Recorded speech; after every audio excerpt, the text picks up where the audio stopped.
We've already talked about eligibility criteria a bit in previous workshops, but for your protocol, the format and the way that you're putting your eligibility criteria together is really important.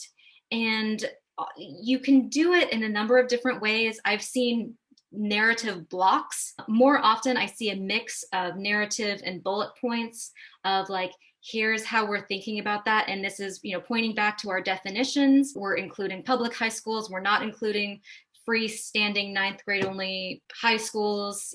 All of these things are based on your definitions, but put into this, here's what we're including.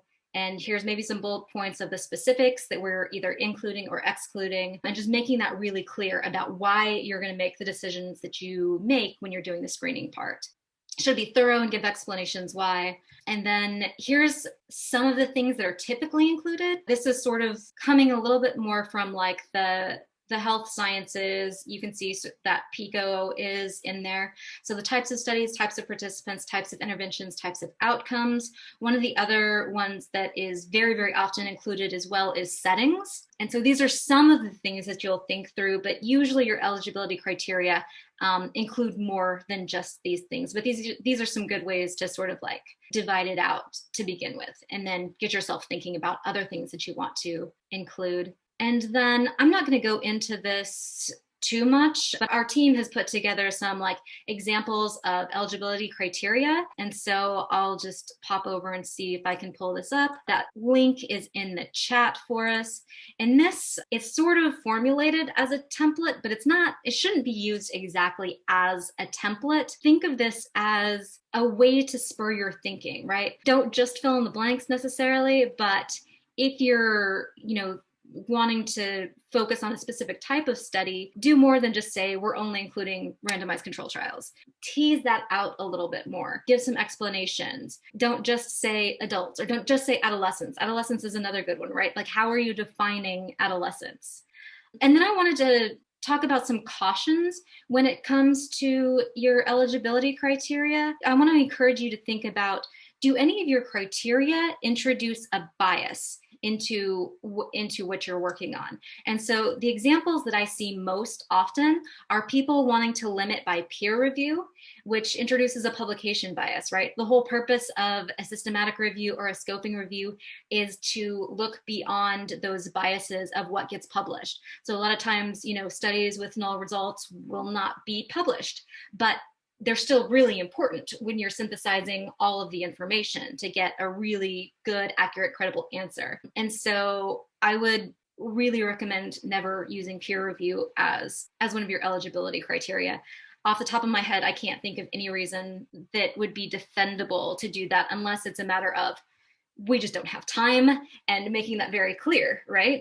And then you have to defend that. Why don't you have the time for this? And is that acceptable within your discipline? Some disciplines that'll be acceptable. Some of them it won't necessarily. And then another one that I see often is language. So language can also introduce bias. This is one of those that like sometimes it can be appropriate to include language. Often with reviews that I'm working with, they're looking specifically at US policies. And so then it's a little bit more appropriate to limit to English language only. But even then, I'm a little hesitant to do that. And even more hesitant, like if you do have sufficient reason to limit by English language only, thinking through your search strategy, you don't want to use that as a limiter in your search. You want to go ahead and search all languages and then use that in your screening process of this was excluded because of this. But I would still really encourage you to think about including other languages as well. So limiting to certain geographic locations. Like I said, sometimes if you're looking at policies, if you're looking specifically at something that's a US phenomenon, sometimes it's appropriate. But a lot of times if you are looking at high schools or something else, maybe you want to look at other countries as well. Maybe you want to take a look at Canada and the UK and see sort of how their system is comparing to ours.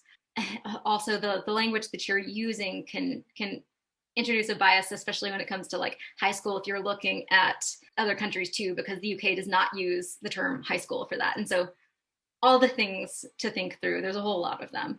And then finally, sort of limiting by date range.